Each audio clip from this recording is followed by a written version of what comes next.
I'm just going to show you how I've traced the evolution of the body in just 22 slides.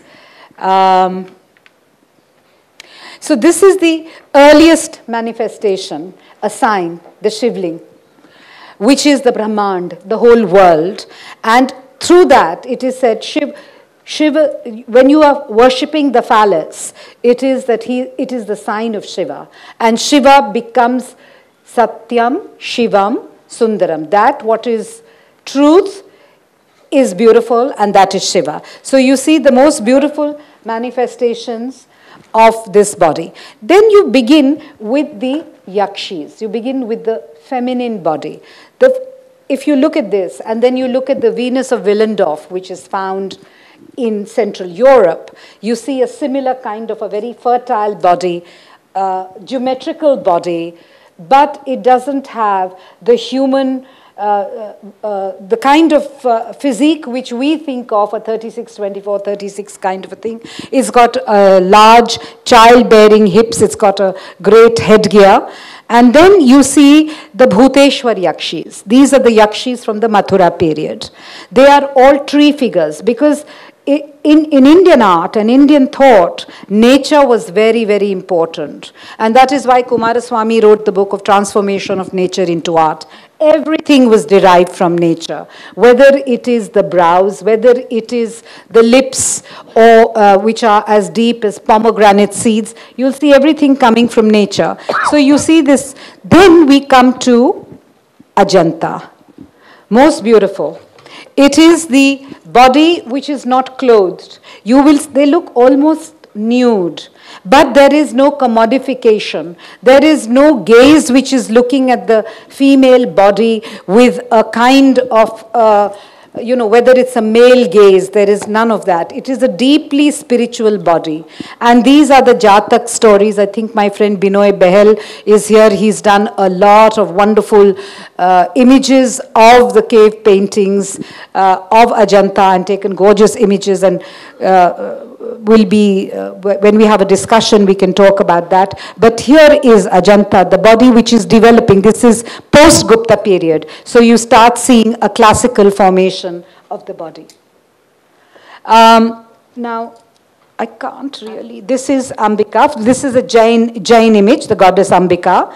Now you start seeing the goddess with her large breasts. If you also read the Saundarya Lahiri, you will see the same kind of bhakti. In bhakti, you are talking of the Devi's body. And the Devi's body is described in very, very open terms, her large pendulous breasts, etc. And here you see the Ambika, the goddess, where she's unclothed on top. And it is not as if it is, what Kenneth Clark talks of the naked and the nude. This is a conversation we can have on this female body. Now, here we see the emergence of the male body, the body of Lord Vishnu. What you will see in Indian art in particular, right up till, say, the modern period, most of the male bodies you see are very feminized bodies. They do not have much musculature. It will come a little bit in Gandhara art because of the Greco-Roman influence. But if you look at the Chola males, if you look at medieval India, if you look at Vishnu, you look at all the numerous manifestations, even Shiva, who's supposed to be the epitome of male fertility, they're all very, very feminized, hairless bodies. So there's a different kind of aesthetics, a beauty of the male body. But I'll come to the female body, but I want to just show you the Mukhalingam, which is again a sign of Shiva. This is the upper portion, because this is the portion where they say is where Shiva resides. And on the face of it, you see the different mukhas. That is why it's called the Mukhalingams. And if you see the different Mukhalingams, they are representative of the region in which they are made. In Odisha, you will see slightly circular faces. You come to Tamil Nadu, the faces become a little more elongated. Central India, the features are different. So the provenance and the space and the place where they are sculpted is reflected in the images. Yeah. Now this, of course, is the cover image of Parvati, a beautiful Parvati. This is from the Chola period. And if you see here, the woman in Indian art is always shown very lush, very fecund, because she is the site of Prakriti. She's the giver of everything, of creativity, and even the gods prostrate to the Adi Shakti. And Ardha, this is the name of the various figures associated with nature and environment, Raka. All these are various names, you know, the Saptamatrikas, the Dasha Mahavidyas, all of them. The woman's body is celebrated in a different way. This is a Vishnu. Again, you will see feminized body, beautiful body. It is very, very smooth. Now I'm coming to the medieval period. I'm coming to the Mughal period. This is Jahangir. You suddenly start seeing Darbar art. You start seeing fuller bodies.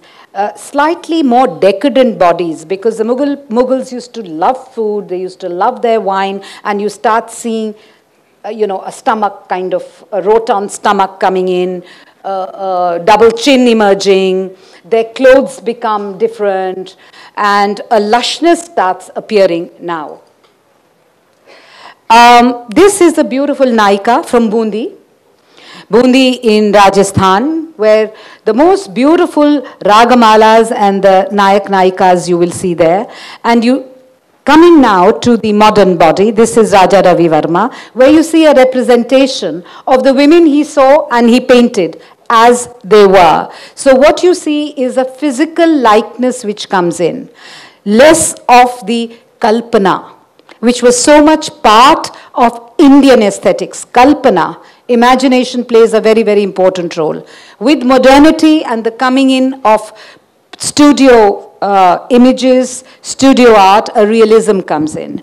Then I come to the more indigenous body, Jamini Roy. He brings it from the local art, the pattas of Bengal pattas, and you see a very, very stylized body, though it is modernity, but there is a huge stylization because it is coming from the indigenous art of Bengal, which are the Patachitras. This is, of course, one of my favorite painters, Amrita Shergill, who brings in the outside gaze because she came in from the West. She studied for a year at the Beaux-Arts. She comes in and brings in a European sensibility of Gauguin, a lurking sadness, a lurking melancholy. This is how she viewed the people when she came to India. She traveled to Elephanta, she went to the south, and she said, the world belongs, India belongs to me now, and she took ownership of India. This is an image, a beautiful image of a modern painter called Ara painting the nude, and you will see a huge Western influence starts coming into modern Indian representation of the body. Sousa from Goa, you know, this whole complexity of religion. He was battling with his Hindu identity and his later Christian identity.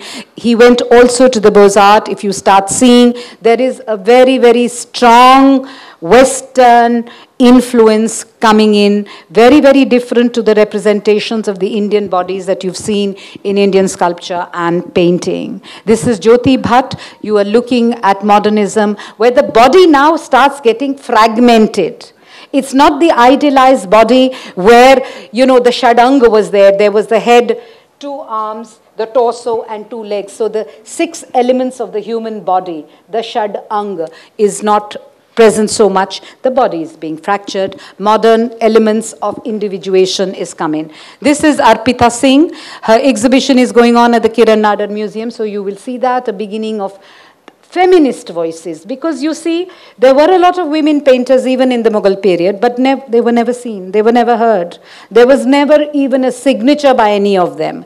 But now, in modern and contemporary India, you start seeing a kind of, you know, valorization of the feminine spirit, which is very much there in our ideology and religion.